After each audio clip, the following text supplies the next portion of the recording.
네, 오늘은 만나의 때를 지나 소산물의 시대로 라는 제목으로 하나님 말씀을 전하도록 하겠습니다. 많은 어른들이 이런 말씀하십니다. 옛날이 좋았다. 옛날이 좋았다는 말씀하세요. 가난하긴 했어도 사람들이 그때는 정이 많았지. 또 애들 키워가면서 보람있게 살았다고. 그때가 참 좋았다고. 공기도 맑고 사람 인심도 있어서 좋았다고 그러십니다. 또 이런 말을 하는 사람도 있습니다. 요즘 AI 시대, 챗 GPT, 제미나이 너무 좋은 시대를 살고 있다고. 세탁기에 청소기에 권해 편하고 좋다고, 먹을 것도 풍성하고 해외여행도 다니고 의료기술도 좋아지고 요즘 참 살기 좋다고들 말하는 분도 있습니다. 여러분, 그러면 옛날이 좋았습니까? 요즘이 좋습니까? 대답하기 어렵죠. 네, 단순하게 결론 짓기는 어려울 것입니다. 무엇을 어떻게 비교하느냐에 따라서 다를 거예요. 또 옛날은 옛날대로 좋은 부분이 있었고 또 오늘은 오늘대로 좋은 것이 있죠. 중요한 것은 우리는 오늘을 사는 사람들이고 과거의 역사를 교훈을 삼아서 오늘을 값지게 복되게 살아가야 된다 하는 것입니다. 이스라엘 백성들이 요단강을 건넜습니다. 드디어 가나안 땅에 들어왔습니다. 약속의 땅, 젖과 꿀이 흐르는 땅에 들어온 것입니다. 그 땅에 첫 발을 내디뎠으니까 두렵고 떨리고 흥분도 되고 기대도 되고 그런 마음이었어요. 이스라엘 백성들이 가나안 땅에 들어온 시기는 절기적으로는 유월절 절기를 앞두고 있었습니다. 10절과 11절 말씀 보도록 하겠습니다. 또 이스라엘 자손들이 길갈에 진 쳤고 그달 14일 저녁에는 여리고 평지에서 유월절을 지켰으며 유월절 이튿날에 그 땅의 소산물을 먹되 그날에 무교병과 볶은 곡식을 먹었더라. 아멘. 이스라엘 자손들이 요단강을 건너서 길갈에 진을 쳤습니다. 요단강 건너서 내륙으로 안쪽으로 약 10km 들어와 있고요. 거기는 여리고성에서부터 북동쪽으로 3km 정도 떨어져 있는 곳이었어요. 이스라엘 백성들을 요단강 건너갈 때 요단강 안에 있는 돌을 하나씩 지파별로 가지고 와서 길갈에 그 돌 무더기를 쌓아서 하나님께서 우리를 요단을 건너게 하셨다 하는 기념비를 삼았습니다. 그리고 그곳에 진영을 쳤습니다. 하나님은 여호수아에게 말씀하셨습니다. 여호수아 5장 2절에 보니까 너는 부싯돌로 칼을 만들어 이스라엘 자손들에게 다시 할례를 행하라. 할례를 행하라 하셨습니다. 할례는 남성의 성기 포피 끝을 잘라내는 예식입니다. 하나님은 이스라엘 조상 아브라함과 아브라함 후손에게 할례를 행하라게 하셨고 그것이 하나님과 아브라함 사이의 언약의 표시가 되었습니다. 그러니까 할례는 하나님께서 선택하신 백성이라고 하는 징표가 되는 거예요. 그런데 이스라엘 백성들이 애굽에서 나온 후에 광야에서 생활하는 동안 할례를 행할 기회를 찾지 못했습니다. 그러니까 광야에서 태어난 사람들은 할례를 받지 못한 것이죠. 그래서 하나님은 가나안 정복 전쟁을 앞두고 이스라엘 자손들에게 다시 할례를 행하여라 명령하신 것입니다. 하나님께서 선택하신 백성의 표시, 하나님께서 택하신 백성의 표징을 다시 행하라, 그런 말씀이죠. 그리고 이어서 그달 14일은 유월절이었습니다. 유월절은 여러분 잘 아시는 대로 이스라엘 백성들이 종살이하던 애굽에서 나온 구원의 절기입니다. 하나님께서 애굽에 장자를 치실 때 이스라엘은 어린 양의 피로 죽음의 천사가 그 집을 지나갔어요. 유월하였어요. 유월절이죠. 그리고 구원을 받았습니다. 출애굽을 하였습니다. 하나님은 이스라엘 백성들에게 해마다 아비월 14일이 되면 구원받은 것을 기억하고 유월절, 여호와의 유월절을 지키라고 하셨습니다. 지금 이스라엘 백성들은 가나안 땅 여리고 평지에서 첫 번째 유월절을 맞이하게 된 것입니다. 유월절에는요, 음식이 제한됩니다. 아무거나 먹을 수 없어요. 유월절 음식은 어린 양, 그리고 누룩, 발효시키는 효소가 들어가지 않은 누룩 없는 떡, 무교병, 그리고 애굽에서 종살이할 때 그 고통, 어려운 시간을 기억하게 하는 쓴 나물과 함께 먹었습니다. 유월절에는 부모가 자녀에게 유월절 구원의 이야기를 들려주어야 합니다. 하나님께서 어떻게 종살이하던 우리 조상들을 애굽에서 구원해 내셨는지 그 얘기를 해줘야 돼요. 이렇게 유월절을 지키면서 이스라엘은 하나님께서 우리를 애굽에서 구원하셨다, 하나님께서 우리를 구원하셨다 하는 사실을 상기합니다. 유월절 절기는 하나님께서 우리를 구원하셨음을 기억하는 절기였습니다. 다시 10절과 11절 한번 보도록 하겠습니다.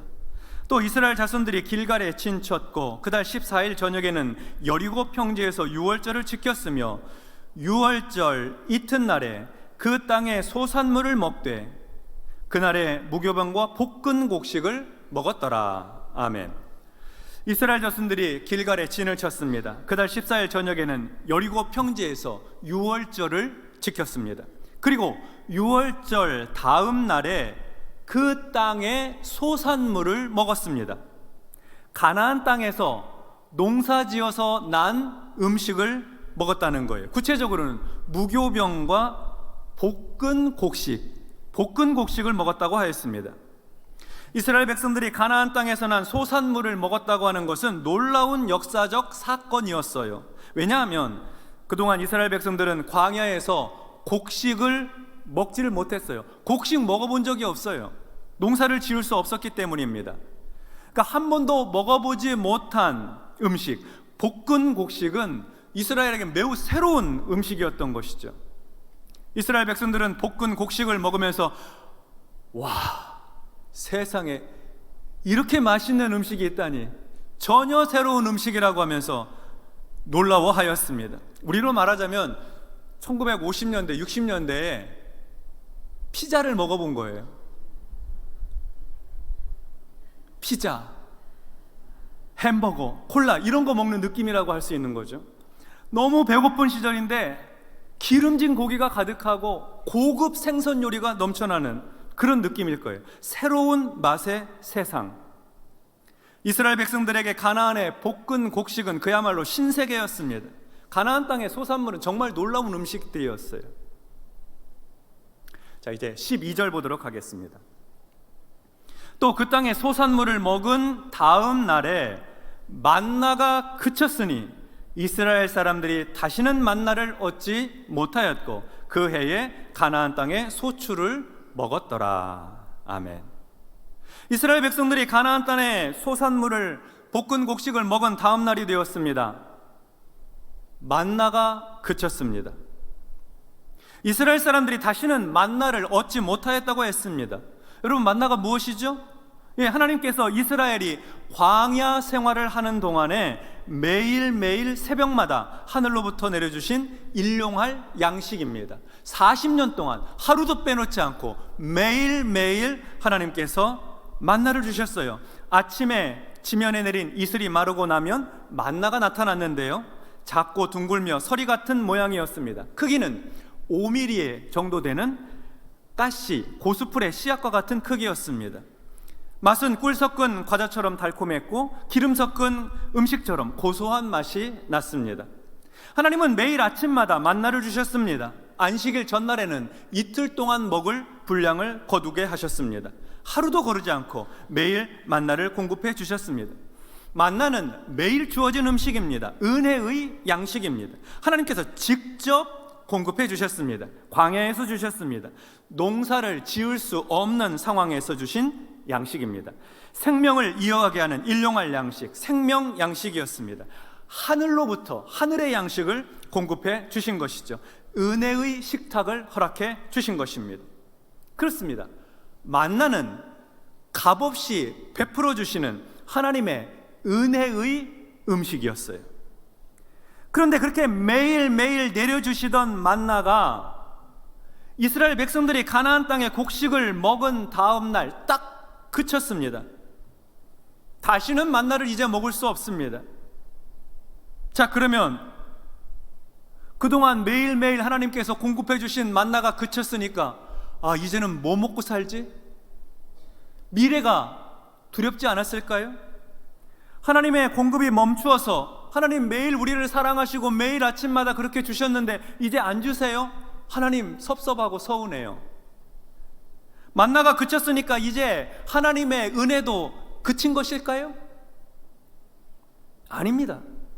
광야에서는 광야의 만나가 하나님의 은혜였고 가나안에서는, 가나안 땅에서 나는 소산물이 하나님의 은혜가 됩니다.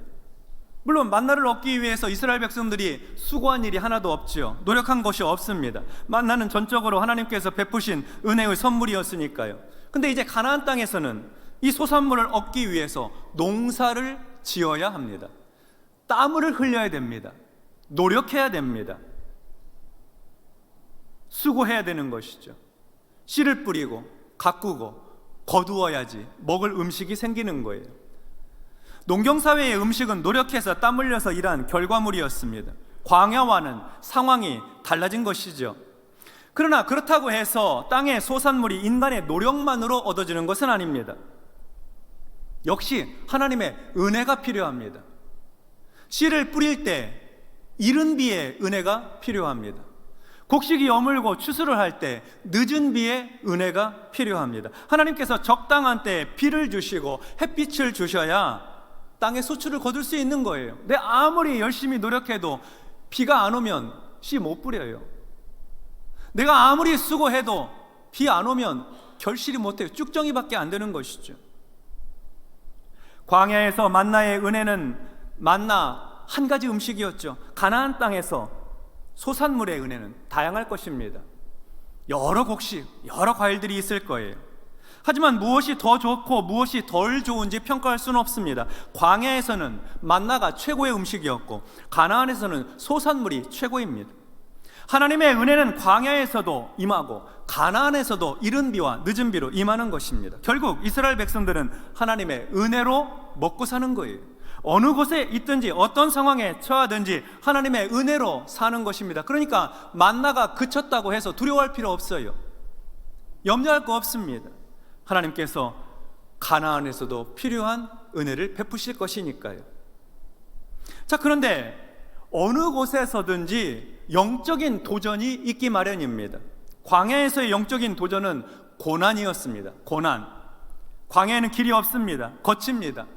광야에서는 그늘이 없어요. 땡볕입니다. 뱀과 전갈이 있습니다. 쏘이면 고통스럽습니다. 죽을 수도 있습니다.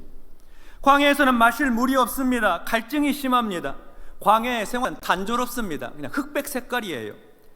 광야는 고난과 고통의 장소입니다. 영적인 도전, 광야에서 경험하는 신앙의 도전은 고난의 문제였습니다.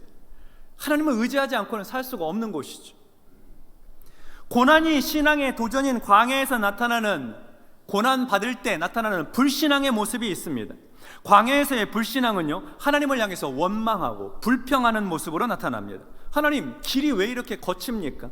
왜 마실 물이 없습니까? 매일 똑같은 음식이 실증납니다. 만나 하찮습니다. 애굽에서 종살이하던 때가 더 나았습니다. 이렇게 광야에서의 고통 때문에 생기는 불신앙의 모습은 하나님을 향한 원망과 불평으로 나타났습니다. 가나안에서의 영적인 도전은 무엇일까요? 가나안에서의 영적인 도전은 유혹입니다. 유혹이에요. 가나안 땅은 농사를 짓습니다. 땅에 소출이 많으면 쌓아놓을 수가 있어요. 창고를 짓고 거기다 곡식을 많이 쌓아놓을수록 부자가 됩니다. 미래가 두렵지 않죠. 안심이 됩니다. 그래서 농사가 잘 되어서 해마다 풍년을 소원하게 돼요. 풍년. 그런데 가나안 땅에는 농사의 신이 있습니다. 농사를 잘 짓게 해주는 신이 있어요. 농사를 관장하는 신이 있다는 겁니다. 그게 바알 신입니다. 바알을 섬기면 풍년 농사를 짓게 된다는 거예요. 그래서 가나안에서의 영적인 도전은 유혹이에요. 유혹이 신앙의 도전인 가나안 땅에서 나타나는 불신앙의 모습은 무엇일까요? 그것은 가나안에서 하나님을 떠나 우상을 숭배하는 배교로 나타나게 됩니다. 하나님 대신 바알을 섬길 거야. 풍요와 번영을 주는 신, 돈을 많이 벌게 해주는 신은 섬길 거야. 쾌락과 즐거움을 주는 신이 나는 좋아. 그러면서 유혹을 받아서 하나님을 멀리해요. 하나님을 떠나요. 그래서 만나의 때를 지나서 소산물의 시대로 진입한다고 하는 것은 고난의 시대를 지나서 유혹의 시대로 간다는 것을 의미합니다. 우린 사람마다 지금 환경이 다 다르죠. 어떤 분은 아직 만나의 때를 살고 있는 분도 있을 것입니다. 어떤 분은 소산물의 시대로 접어든 분도 계시죠. 어떤 분은 만나의 시대와 소산물의 시대를 왔다 갔다 하는 경우도 있을 거고. 그런데 만나의 때, 고난의 때가 힘들고 어려워도 광야의 고난은 하나님을 붙듭니다. 비록 하나님을 향해 원망하고 불평한다고 해도 하나님을 붙들어요. 그러나 유혹의 때는 다릅니다. 유혹의 때는 하나님을 놓치기가 쉽습니다. 광야의 시절보다 훨씬 더 풍요롭고 살기 좋은데 하나님을 잃기 쉬운 거예요. 영적으로 보면 고난의 시대보다 유혹의 시대가 더 위험합니다. 그래서 가나안의 유혹을 훨씬 더 조심해야 하는 것입니다. 우리 한국교회에 하나님의 은혜가 부어지던 만나의 시대가 있었습니다. 한국에 처음 복음이 전해지던 지금으로부터 약 140여 년 전부터 시작해서 1980년대 후반까지로 봅니다. 이 만나의 시대는 교회마다 부흥했습니다. 성령의 역사가 나타나고 교회가 세상에 빛을 비추는 선한 영향력의 시대였습니다. 만나의 시대에 가난과 질병의 고난도 있었습니다. 아픔이 있었어요. 하나님을 향해 원망하고 탄식할 때도 있었지요. 그래도 하나님께 눈물로 호소하고 부르짖고 기도하던 시대였습니다. 만나의 시대, 광야의 시대는 하나님 외에 다른 소망이 없었기에 하나님만 붙들고 살았어요. 한국 교회의 만나의 시대가 지나가고 소산물의 시대가 되었습니다. 그 시작을 우리는 1990년대 이후로 봅니다. 교회에 재정이 쌓이고 교회가 부유해지고 교회가 화려해지고 교회가 세상에서 힘과 권력을 갖게 되었습니다. 성도들의 삶도 편안해지고 풍성해지게 되었어요. 소산물의 시대가 되자 세상 유혹이 거침없이 다가왔습니다. 세상의 풍요와 즐거움에 빠져가는 것입니다. 하나님과 멀어지고 하나님을 떠나게 되는 거예요. 윤리적으로 도덕적으로 타락하게 되는 것입니다. 하나님보다 자기를 더 사랑하는 시대가 되었습니다. 이기적이고 자기중심적인 시대가 되었어요. 하나님을 떠나서 물질을 숭배하는 유혹의 시대가 된 것입니다. 여러분, 우리가 살고 있는 이 시대가 그렇지 않습니까? 그렇다면 우리는 이 소산물의 시대를 어떻게 살아야 할까요? 하나님은 가나안 땅에 들어가 소산물의 시대를 시작하는 이스라엘 백성들에게 두 가지를 시행하도록 하셨습니다. 한 가지는 할례입니다. 그리고 다른 한 가지는 유월절을 지키는 것이었습니다. 할례는 하나님의 백성이라고 하는 표징을 주는 것입니다. 유월절은 하나님께서 우리를 구원하셨다는 것을 기억하는 절기입니다.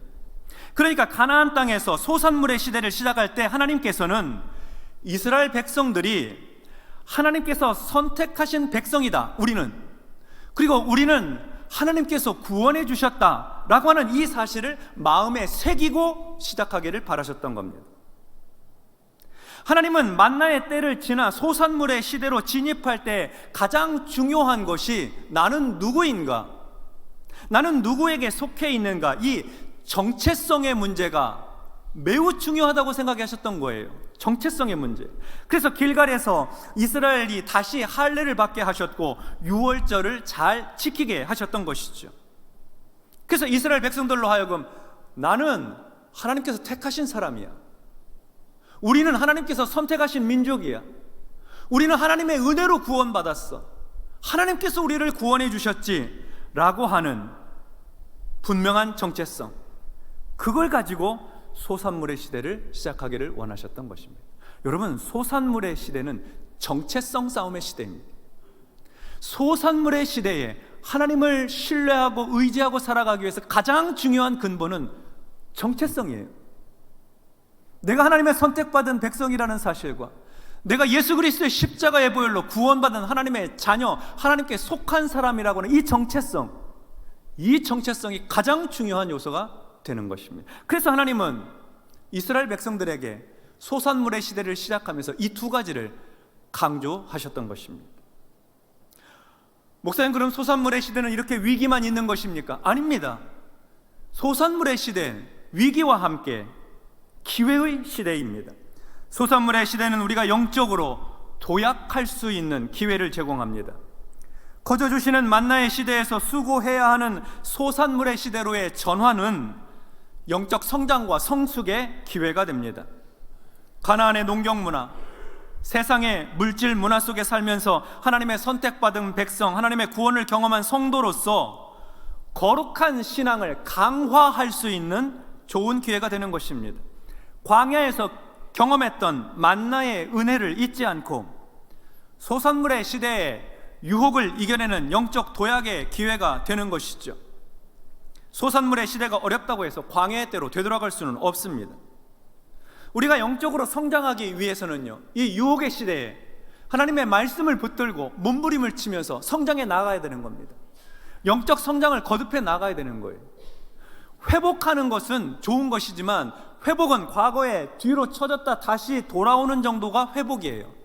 우리는 회복을 넘어서 도약해야 되는 것입니다. 성장해 나가야 되는 거예요. 영적으로 더 하나님과 깊이 친밀한 관계 속으로 나아가야 하는 것이죠. 영적으로 성장하기 위해서는 젖만 먹지 말고 단단한 식물도 먹을 줄 알아야 합니다. 그래서 히브리서 기자는 이렇게 권면하고 있습니다. 히브리서 5장 12절로 14절의 말씀, 우리 말씀 같이 합독하겠습니다. 때가 오래되었으므로 너희가 마땅히 선생이 되었을 터인데 너희가 다시 하나님의 말씀의 초보에 대하여 누구에게서 가르침을 받아야 할 처지이니 단단한 음식은 못 먹고 젖이나 먹어야 할 자가 되었도다. 이는 젖을 먹는 자마다 어린아이니 의의 말씀을 경험하지 못한 자요 단단한 음식은 장성한 자의 것이니 그들은 지각을 사용함으로 연단을 받아 선악을 분별하는 자들이니라. 아멘. 소산물의 시대에는 하나님의 말씀을 따라 삶으로 하나님 말씀을 경험하는 시대예요. 하나님 말씀대로 했더니 하나님께서 우리에게 은혜를 베풀어 주시더라. 고난과 어려움, 유혹의 때를 하나님의 말씀으로 넉넉히 감당하는 거예요. 그래서 영적으로 성장하는 거예요. 어린아이 신앙에 머물지 않고 장성한 자의 신앙으로 나아가는 것, 그게 소산물의 시대에 축복이 되는 것입니다. 영적으로 도약할 수 있는 기회가 되는 거예요. 그래서 우리는 소산물의 시대를 영적 성장과 성숙의 기회로 삼아야 하는 것입니다. 성도 여러분, 만나의 때를 지나 소산물의 시대로 진입할 때 우리는 먼저 두 가지 사실을 분명하게 기억해야 하겠습니다. 나는 하나님께서 선택하신 백성이다. 나는 예수님의 십자가 은혜로 구원받은 하나님의 소유이다. 이 두 가지 사실을 반드시 기억하고 이 정체성의 문제를 확실하게 붙들고 나아가야 하는 것입니다. 그리고 광야의 시간, 만나의 때에도 하나님의 인도함을 받고 살았지만 소산물의 시대, 유혹의 시대에도 우리는 하나님의 인도함을 받고 살아야 해요. 광야의 시대에도 성령님의 도우심을 받고 살았는데 이 소산물의 시대에도 성령님의 도우심을 받고 살아야 해요. 성령으로 충만해야 하는 것입니다. 광야에서 성령님과 함께할 때 불평하지 않고 가나안에서 성령으로 충만할 때 유혹에 넘어가지 않는 것입니다. 광야에서 만나의 은혜를 베풀어 주신 하나님께서 가나안에서도 풍성한 은혜로 함께해 주실 것입니다. 풍요의 땅에서 유혹을 이겨내며 하나님을 더욱 깊이 신뢰하고 의지하며 살아가십시다. 하나님 말씀을 경험하며 장성한 자의 신앙생활을 해 나가십시다.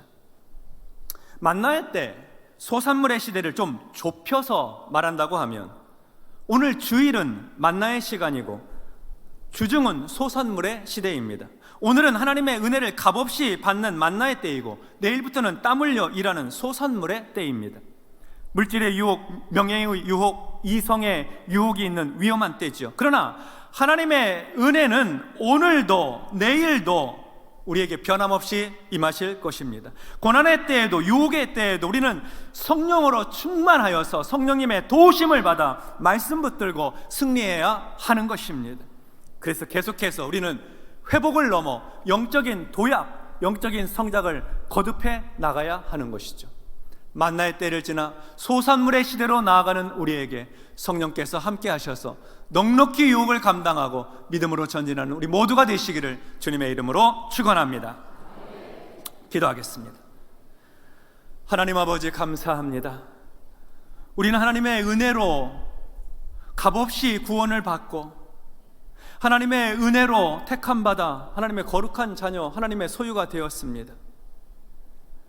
소산물의 시대, 유혹의 때에 내가 누구인가 하는 이 정체성의 문제 잊지 않게 하여 주시고 하나님의 사람, 하나님의 구원받은 자로서 거룩한 성도의 삶을 능력 있게 살아가도록 성령님 도와주시옵소서. 예수님의 이름으로 기도하옵나이다. 아멘.